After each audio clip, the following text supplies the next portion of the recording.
कभी कभी रिश्ते इतने ज़्यादा उलझे होते हैं कि हर बार खुद को साबित करना पड़ता है। कभी कभी ऐसा लगता है ना कि किसी को कितना भी समझाओ, कितना भी अच्छा बनो, लेकिन फिर भी लोग सिर्फ और सिर्फ गलतियां पकड़ते हैं। कभी माँ बाप नहीं समझते हैं, कभी पति नहीं समझते हैं या पत्नी नहीं समझती है, कभी दोस्त नहीं समझते और कई बार तो भाई बहन, अपने भाई बहन वो भी नहीं समझते हैं। तो आज हम जानते हैं कि इन उलझनों से खुद को कैसे बाहर निकालें। हेलो एवरीवन, कैसे हैं आप सब। आज के व्लॉग की शुरुआत हुई थी मॉर्निंग में, और मॉर्निंग में मैं बना रही थी बच्चों के लिए लंच, और आज मैंने बहुत ही टेस्टी सा एक नई रेसिपी ट्राई की थी। वैसे रेसिपी पुरानी है लेकिन नए अंदाज में बनाई थी।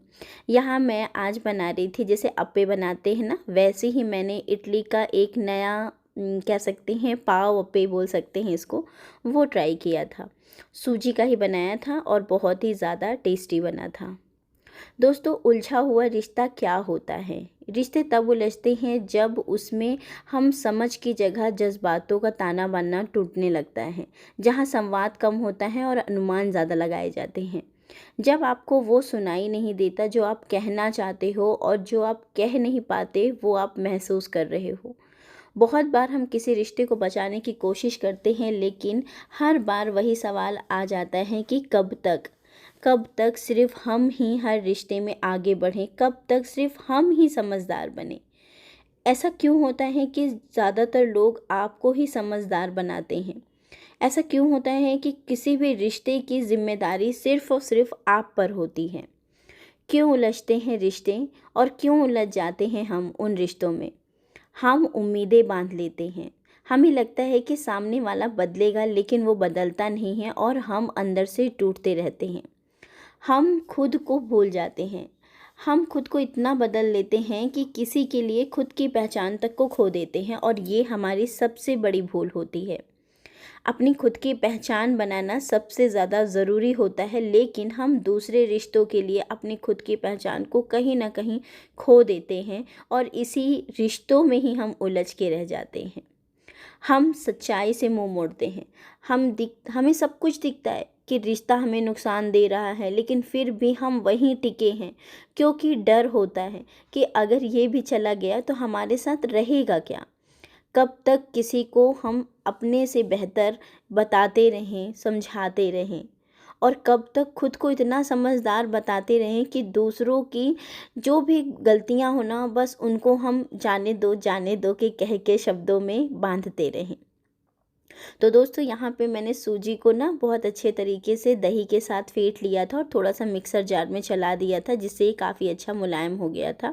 और इसके बाद इसमें सारी वेजिटेबल्स को मैंने बढ़िया तरीके से चॉप करी, और उसको अच्छे से थोड़े से तेल में पका के उसके बाद फिर इस मिक्सचर में मैंने मिला दिया। और यहाँ आज मैं अप्पे मेकर में नहीं, ये जो तड़का पैन होता है ना, इसमें मैंने बढ़िया तरीके से आज इसको बनाई, और ये काफ़ी ज़्यादा अच्छा लगा था। दोस्तों, अगर इस उलझे रिश्तों में हम बंधे हैं ना, तो बाहर कैसे आएं? पहला स्टेप तो यही रहेगा कि सच्चाई को स्वीकार करें। सबसे पहले खुद से सवाल पूछिए, क्या ये रिश्ते बहुत मजबूत बन रहे हैं या कमज़ोर हैं? चाहे वो कोई सा भी रिश्ता हो। अगर आपके पास जवाब आता है कि कमज़ोर, तो वक्त है आगे बढ़ने का। दूसरा स्टेप है कि दूसरों को स्पेस दें। दूसरों से स्पेस का मतलब है कि आप खुद को ऐसा स्पेस दें कि आप कुछ दिन, कुछ हफ्ते उन रिश्तों से दूरी बनाएं। आप देखेंगे कि आप खुद की आवाज़ फिर से सुनाई देने लगेगी। तीसरा स्टेप है, अपनी बातों को किसी भरोसेमंद इंसान से कहें। ज़रूरी नहीं है कि हम अपनी बातों को हर किसी से कहते रहें। हम अपनी बातों को उन इंसान से, अपनी जितनी भी हमारी परेशानियां हैं ना, उन इंसान से कह सकते हैं जिन पर हमें हद से ज़्यादा विश्वास हो। या फिर आप एक डायरी का सहारा लीजिए, क्योंकि खुद से ज़्यादा विश्वास के काबिल कोई नहीं रहता है। और यहाँ घर के काम निपटाने के बाद मैं आ गई थी नीचे शॉप पे, क्योंकि आज पूरी ग्रीन चूड़ियों का अरेंजमेंट करना था। सावन चल रहा है, तो यहाँ देखिए बहुत ही प्यारी प्यारी तरीके से मैंने सेट बना के लगा दिया है। बहुत ही अलग अलग ग्रीन कलर है मेरे पास, जिसको मैंने लगाया है। और ये रही मेरी शॉप। और आज काफ़ी ज़्यादा बारिश हो रही थी, तो शॉप में भी आज सन्नाटा ही था। कोई ऐसा था नहीं कि बहुत ज़्यादा रश रहा हो, लेकिन हाँ, बारिश की वजह से आज की दुकानदारी थोड़ी सी ढीली रही। पांचवा स्टेप है दोस्तों, आत्मनिर्भर बनो। किसी भी स्टेज पे हैं आप, लेकिन खुद को बेहतर बनाओ, कोई रिश्ता जब ज़हर बन जाता है ना, जब हम उस पर अपनी पूरी ज़िंदगी टिका देते हैं। एक काम सीखिए, कुछ कमाना शुरू करिए, ये बहुत ज़रूरी है आपके लिए। अपने हुनर को पहचानिए। जब तक आप काबिल नहीं बनते हो ना, तब तक ना तो आपको आज़ादी मिलती है और ना ही आपकी अपनी पहचान। क्यों? क्योंकि हमने अपने सब कुछ मतलब किसी दूसरे पे डिपेंड हो गए हैं। अपने लिए एक रोटी कमाने तक का हमारे पास हौसला नहीं है। तो सबसे पहले खुद को साबित करो, आत्मनिर्भर बनो। क्योंकि दोस्तों, पैसा सब कुछ नहीं है, लेकिन पैसा बहुत कुछ है। अगर आपके हाथ में पैसा है, आत्मनिर्भर हैं, आपके अंदर कोई गुण है, उसका प्रयोग करके आप कुछ ना कुछ पैसे अर्न कर रहे हो, तो ये आपके लिए सबसे ज़्यादा ज़रूरी है। तो खुद को साबित करने के लिए सबसे पहला स्टेप मैं तो यही कहूँगी कि आत्मनिर्भर बनो। खुद को साबित कैसे करें? सबसे पहले खुद को सामने खुद को साबित करो। जी हाँ, आप दुनिया को साबित करने से पहले ना खुद को साबित करो कि आप क्या करना चाहते हो, क्या बनना चाहते हो, आप हो क्या। खुद से बातें करो, बोलना बंद कर दीजिए और दिखाना शुरू करिए। लोगों को ज़रूरी नहीं है कि मैं ये कर सकती हूँ, मैं वो कर सकती हूँ, मैं सब कुछ कर सकती हूँ, लेकिन अपने काम से लोगों को दिखाइए। जब तक आप अपने काम से लोगों को अपनी पहचान नहीं बताएंगे, लोग आपको कुछ नहीं समझेंगे। सिर्फ बोलने से ही आपका सब कुछ नहीं हो जाता है। जब तक आप खुद को साबित करना चाहते हो ना, तो उसके लिए आपको करके दिखाना पड़ेगा। तीसरा है दोस्तों, तत्परता के साथ आगे बढ़िए। चाहे वो कोई स्किल हो, चाहे बिजनेस हो, चाहे पढ़ाई हो, चाहे वो रोज़ थोड़ा थोड़ा करिए। लेकिन ऐसा नहीं है कि 4 दिन किया और 4 दिन के बाद बंद कर दिया, सिर्फ ये के लिए कि मैं तो कर सकती हूँ, मैं ये कर सकती हूँ, बस दूसरों को दिखाने के लिए नहीं। खुद को साबित करने के लिए, खुद को बेहतर बनाने के लिए इन सारे कामों को आप थोड़ा थोड़ा करिए। अगर आप स्टडी करते हो तो रोज़ थोड़ा थोड़ा पढ़िए। धीरे धीरे लोग भी आपको नोटिस करने लगेंगे कि नहीं, ये अपने काम के प्रति काफ़ी ज़्यादा बहुत लगन से काम कर रही है और बहुत ज़्यादा ईमानदार है। उन लोगों के लिए मत चमको जो आपकी रोशनी में जलते हैं। उन लोगों के लिए चमको जो खुद की अंधेरी ज़िंदगी में आपसे उम्मीद रखते हैं। इमोशनल बाउंड्रीज़ बनाना सीखें। रिश्तों में उलझने का सबसे बड़ा कारण होता है कि हमारी सीमाएं साफ़ नहीं होती हैं। हर बार हाँ कहना ज़रूरी नहीं है, हर दर्द झेलना आपकी मजबूरी नहीं है, हर बार सही साबित होने की कोशिश करना आपकी ज़िम्मेदारी नहीं है। तो सीमाएं बनाइए और उन्हें प्यार से लेकिन मजबूती के साथ रखिए। नेक्स्ट है दोस्तों, अब आगे क्या? सबसे पहले तो अगर रिश्ते आपके उलझे हैं और उन रिश्तों को आप समेटना चाहते हो, आप चाहते हो कि आप बेहतर तरीके से खुद को साबित कर सकें और लोग सिर्फ अपनी गलतियों का भी ठेकरा आपके ऊपर ना फोड़े, ये ना कहें कि तुम समझदार हो, तुम सब कुछ समेट लोगे। तो सबसे पहले है कि अब आगे रास्ता सिर्फ एक ही है कि खुद से जुड़ना है, अपनी आवाज़ को सुनना है, जो आपको सुकून दे वो काम करना है, जो आपकी पहचान बनाए वो काम करना है। आपका जीवन इसलिए नहीं है कि आपको यह पसंद है, ये लोग पसंद हैं। आपका जीवन इसलिए है ताकि आप हर रोज़ खुद पर गर्व कर सकें। नेक्स्ट है दोस्तों, रिश्तों में उलझना इंसानियत फितरत है, लेकिन वही अटक जाना ये हमारी कमज़ोरी नहीं होनी चाहिए। हर किसी को ज़रूरत होती है प्यार की, लेकिन सबसे पहले वो प्यार से हमें खुद को करना आना चाहिए। यदि हमने खुद को प्यार नहीं किया तो हम दूसरे किसी को प्यार नहीं कर सकते हैं। और हर बार समझदारी का ठिकरा अपने सर पर मत लीजिए। ज़रूरी नहीं है कि सामने वाला बेवकूफ़ है और वो कोई गलती करे और उसका सारा ठिकरा आपके ऊपर आ जाए कि तुम समझदार हो, तुम रिश्तों को बचा लोगे, चाहे वो आपका कोई सा भी रिश्ता हो। खुद को खोने से पहले खुद को पकड़ना सीखो। खुद को साबित करने से पहले किसी और की इजाज़त लेने की ज़रूरत नहीं है। दोस्तों, अब मैं घर आ गई थी और घर आके छोटी मोटी भूख लगी थी। आज बाहर ना हस्बैंड ने मेरे ये भुट्टा लिया था, तो मैंने कहा चलो इसको बच्चों को बढ़िया तरीके से भूंज के दे देती हूँ। तो बाहर से मैंने नहीं भुंजवाया था, घर में आके गैस में इसको मैं भूंज लेती हूँ और बढ़िया तरीके से ये हो भी जाता है। तो अपने रिश्तों में भी आप बहुत सारी बाउंड्रीज़ तय करिए, चाहे रिश्ता कोई सा भी हो। लेकिन अगर आप अपने रिश्तों में बाउंड्रीज़ नहीं तय करोगे, खुद के लिए स्पेस नहीं निकालोगे ना, तो आप हमेशा इन रिश्तों में उलझे रहोगे और लोग आपको उलझाते रहेंगे। तो खुद को साबित करिए, खुद के लिए काम करिए, खुद से प्यार करिए, क्योंकि ज़िंदगी जैसे दूसरों के लिए एक बार है ना, तो वैसे आपके लिए भी एक बार है। ज़रूरी नहीं है कि हम हर टाइम सिर्फ़ और सिर्फ समझदारी का बेड़ा अपने सर पे उठाएं। रिश्ता कोई भी हो, चाहे वो हस्बैंड वाइफ का हो, चाहे वो माँ बाप का हो, भाई बहन का हो, दोस्ती यारी का हो, लेकिन हर रिश्ते की अपनी बाउंड्रीज़ होती हैं। किसी और की गलतियों का ठेकरा अपने सर पे मत लीजिए। अगर इंसान बार बार गलतियाँ करता है तो उसको उससे सबक लेना चाहिए, ना कि आप समझदारी का ठेकरा अपने सर पर उठाएं। जब रिश्ते उलझते हैं ना, तो बहुत ज़्यादा तकलीफ़ होती है। तो उन रिश्तों के, उन जो तकलीफ़ वाले रिश्ते हैं ना, उनसे बाहर निकलिए।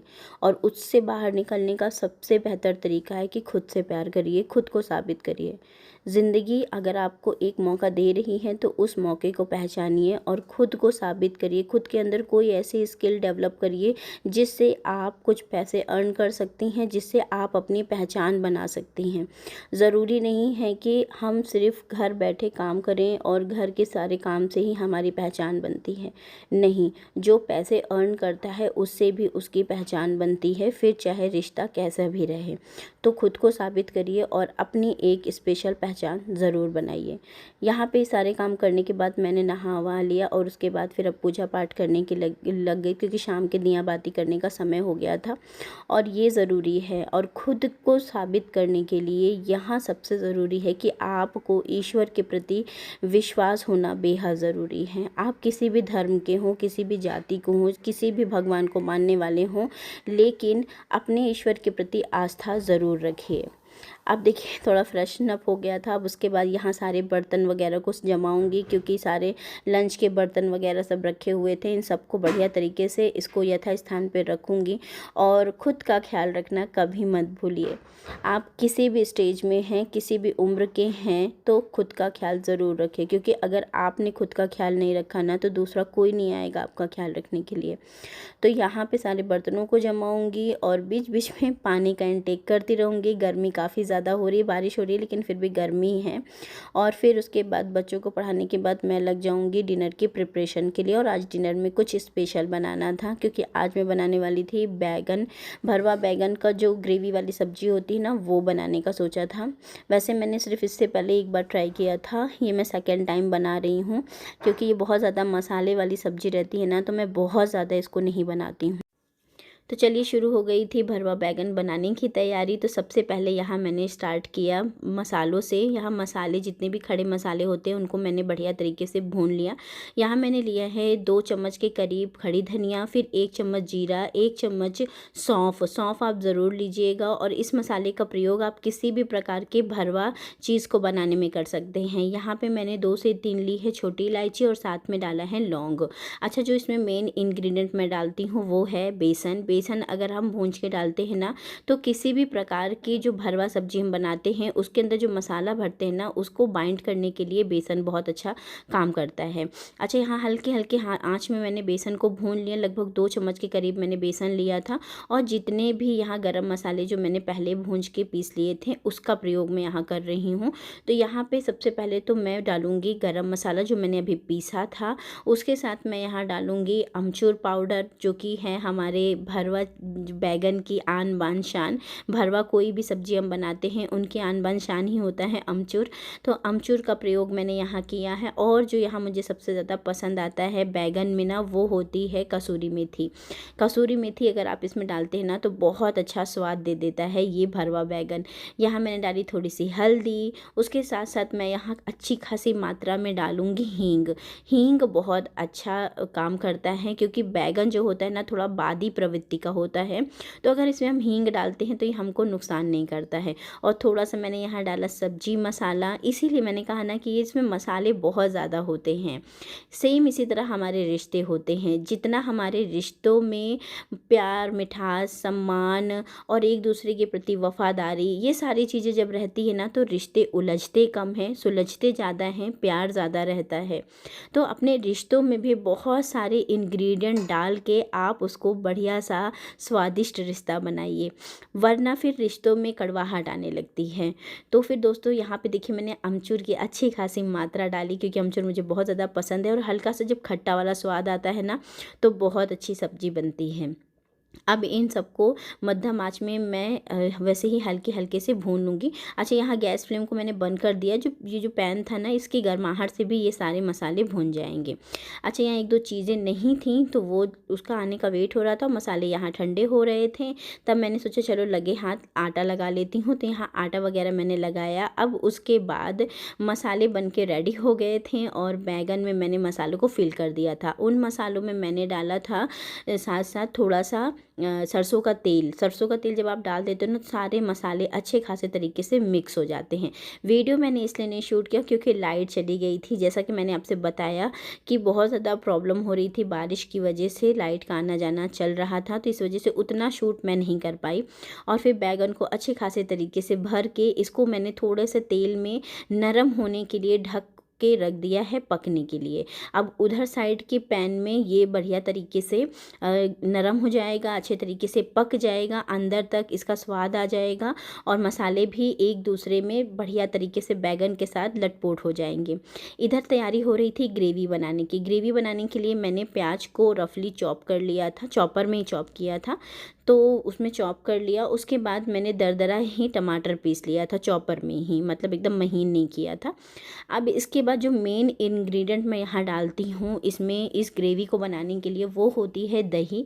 तो यहाँ मैंने 2 से 3 चम्मच ले लिए थे दही के, थोड़ा बड़े चम्मच थे, तो यहाँ मैंने 2 से 3 चम्मच ले लिया था दही। फ्रेश दही है आपके पास तो बहुत अच्छा है। उसमें मैंने जो बचे हुए मसाले थे ना, ये जो मसाला दिख रहा है आपको, ये भरवा मसाला ही था, क्योंकि तेल डालने से इसका कलर ऐसा आ गया था। अच्छा, आप इसमें ना लाल मिर्च का प्रयोग कर सकते या फिर कश्मीरी लाल मिर्च का प्रयोग कर सकते हैं। लाल मिर्च थोड़ा तीखापन देगी, लेकिन कश्मीरी लाल मिर्च से ना इसमें कलर आ जाता है। तो कश्मीरी लाल मिर्च मेरे पास नहीं थी, इसलिए मैंने उसको स्किप कर दिया। आपके पास हो तो आप डाल सकते हैं, इससे इसका सब्जी का कलर बहुत अच्छे तरीके से आ जाता है। अच्छा, अब इसको बढ़िया तरीके से हमें फेंट लेना है। दही में कहीं भी जो फटापन रहता है ना, वो नहीं आना चाहिए। आप चाहे इसमें थोड़ा सा पानी डाल के इसको बढ़िया तरीके से फेंट लीजिएगा। यहाँ पे मैंने थोड़ी सी कटी मिर्च और प्याज को तेज़ आंच में बढ़िया तरीके से भूंज लिया है। अब मैंने रफली टमाटर जो चॉप करके, मतलब चॉपर में ही रखे थे, उसको मैं यहाँ डाल रही हूँ और इसको बढ़िया तरीके से भूंज दे रही हूँ। अब इसमें तुरंत ही मैं डाल दूँगी नमक, क्योंकि नमक डाल, जैसे हम टमाटर डालते हैं ना, वैसे ही हमें नमक डाल देना चाहिए। तब हमारी जो सब्ज़ी होती है बहुत बढ़िया तरीके से, जो टमाटर है ना उसमें गल जाते हैं। इन उलझे रिश्तों से बाहर निकलने के लिए सबसे बड़ा जो सबक होता है वो होता है, सब मुझे गलत समझते हैं लेकिन मैं खुद को ठीक समझती हूँ, इस शब्द पर आ जाइए। जब आप खुद को सही समझने लगोगे ना, सही तरीके से जानने लगोगे ना, तो दूसरों की गलतफहमियों का आप पे असर नहीं पड़ेगा। जब आप अंदर से सशक्त होते हो, मजबूत होते हो, तब इन रिश्तों को संभालने के लिए आपको गिड़गिड़ाना नहीं पड़ता है। तब आप प्यार बांटते हो, आपको भीख में प्यार नहीं मिलता है। रिश्तों में खुद को इतना मत खो दो कि वापस आने के लिए खुद की तलाश करनी पड़े। तो दोस्तों यहाँ पे देखिए ग्रेवी भी बढ़िया तरीके से पक गई थी, सारे टमाटर अच्छे तरीके से गल गए थे, टमाटरों ने तेल छोड़ दिया था। अब इसके बाद मैं यहाँ पहली बात तो आपको निहार रही थी कि मेरा कैमरा सही है कि नहीं है, और उसके बाद इन ग्रेवी को बढ़िया तरीके से चलाते हुए जो भी मैंने यहाँ पे ये दही वाला मिक्सचर बनाया था ना, इसको बढ़िया तरीके से डाल दूँगी और देखिए बढ़िया से ये ग्रेवी बन के रेडी हो जाएगी। तो इस टाइप से ना आपको इस वाली सब्जी में काजू है, मूंगफली है या फिर नारियल है, ये सब डालने की ज़रूरत नहीं पड़ती, क्योंकि यहाँ हमने दही का उपयोग किया है और बढ़िया तरीके से ये सब्ज़ी बन जाती है। और सच बता रही हूँ, आज के दिन मेरा फास्ट है, लेकिन ये सब्ज़ी वाकई में काफ़ी ज़्यादा टेस्टी बनी थी और बहुत अच्छी बनी थी। मेरे हस्बैंड को, बच्चों को, सबको ये पसंद आई थी। यहाँ पे थोड़ा सा मैंने नमक और ऐड किया है। अच्छा, नमक जब डालते समय थोड़ा सा मैंने ये ध्यान रखा, क्योंकि कुछ नमक मैंने जो बैगन थे ना उसमें भी डाल के रखा है, जो मतलब भरवा जो उसका इंग्रेडिएंट था उसमें डाला था, तो इसलिए बहुत ज़्यादा नमक ना हो जाए, तो मैंने नमक की क्वांटिटी थोड़ा सा कम ही रखी है। अब इसके बाद हम डाल देंगे अपने अनुसार पानी। अगर आपको ग्रेवी थोड़ा थिक चाहिए तो थोड़ा पानी डाल दीजिएगा कम, अगर थोड़ा पतली चाहिए तो फिर आप उसी के अकॉर्डिंग पानी डाल सकते हो। यहाँ पास आप डाल देंगे बैगनों को। बैगन को बहुत आराम से डालिएगा, जिससे ना ये बहुत अच्छे तरीके से इसके अंदर मिक्स हो जाएगा, मतलब मसाला भी नहीं निकलेगा और बैगन सारी जितनी भी ग्रेवी है ना इसको ऑब्ज़र्व कर लेगा। अब इनको एक एक करके सारे को बढ़िया अच्छे तरीके से ग्रेवी में डाल देना है। डालते समय कुछ बातों का ध्यान रखना है कि जो इसमें चीरा वाला हिस्सा था, यानी कि जिस तरह से हमने मसाले को भरा था ना, उसको हमें ऊपर रखना है, ताकि वो उल्टा होके पूरा ग्रेवी में ना सारे जो मतलब मसाले थे ना वो ना हो जाए। तो ये इस चीज़ों का थोड़ा सा ध्यान रखना है। अब यहाँ पास सब्जी मेरी पूरी तरीके से बन गई थी, बस इसमें थोड़ा सा मैंने हरी धनिया डाला और कट करके मिर्च का थोड़ा सा डेकोरेट वगैरह किया। और इसके बाद अब मैं आ गई रोटियाँ सेकने के लिए, क्योंकि टाइम हो रहा था 9 बजने का, और 9 बजे तक मैं बच्चों को खाना दे देती हूँ, क्योंकि अभी सुबह स्कूल है। मॉर्निंग में मेरे बच्चे जल्दी उठते हैं और दिन में सोते भी नहीं हैं। टेस्ट चल रहा है तो उसका भी अब देखना पड़ता है, पढ़ाई वगैरह का, तो इस वजह से शाम को मैं उनको जल्दी सुलाने की कोशिश करती हूँ। तो यहाँ पास ना रोटियाँ सेक लूँगी और फिर सबको एक एक करके खाना वगैरह दे दूँगी, और फिर आज के दिन की समाप्ति हो जाएगी यहाँ से। और उसके बाद मैं लग जाऊँगी अपने किचन क्लीनिंग वगैरह में, बर्तन वगैरह में, और 10:30 बजे के करीब तक मैं एकदम फ्री हो जाऊँगी। अच्छा, रोटियां सेकने के साथ साथ मेरा एक काम इस समय और रहता है, वो रहता है अपनी बहुत ही स्पेशल, बहुत ही ख़ास फ्रेंड का लाइव देखने का काम रहता है। श्वेता नाम है उसका, श्वेता व्लॉग 06। आप लोग ज़रूर जाइएगा, उसके चैनल को विज़िट करिएगा। बहुत अच्छा व्लॉग है, बहुत अच्छा चैनल है, आप एक बार वहाँ जाइएगा। दोस्तों, कुछ लोग ऐसे हमारी ज़िंदगी में आ जाते हैं जो आप मतलब पहले से भी नहीं जानते, लेकिन अचानक से वो आपके बहुत ख़ास हो जाते हैं। क्यों हो जाते हैं? क्योंकि उनसे आपकी वाइब मैच होती है। ऐसा लगता है कि हम इनको बरसों से जानते हैं, और ऐसा लगता है कि जो मैं बोलना चाहती हूँ वो सामने वाला इंसान भी वही बोलना चाहता है।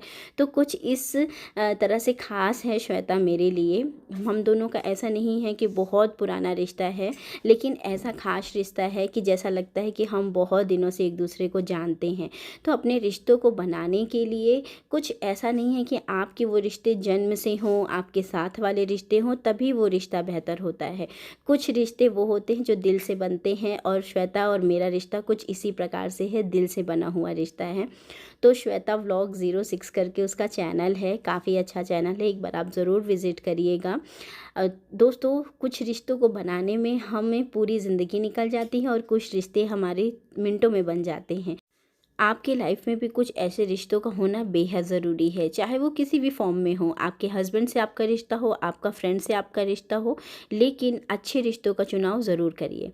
तो उम्मीद करती हूँ दोस्तों आज का वीडियो आपको अच्छा लगा होगा। वीडियो में कुछ भी अच्छा लगा हो तो वीडियो को लाइक कर दीजिएगा, चैनल को सब्सक्राइब कर दीजिएगा, पास में बेल आइकॉन है इसको प्रेस कर दीजिएगा, ताकि मेरे वीडियो की नोटिफिकेशन आप तक पहुँचती रहे। तो चलिए फ्रेंड, मिलती हूँ नेक्स्ट वीडियो में, तब तक के लिए नमस्ते।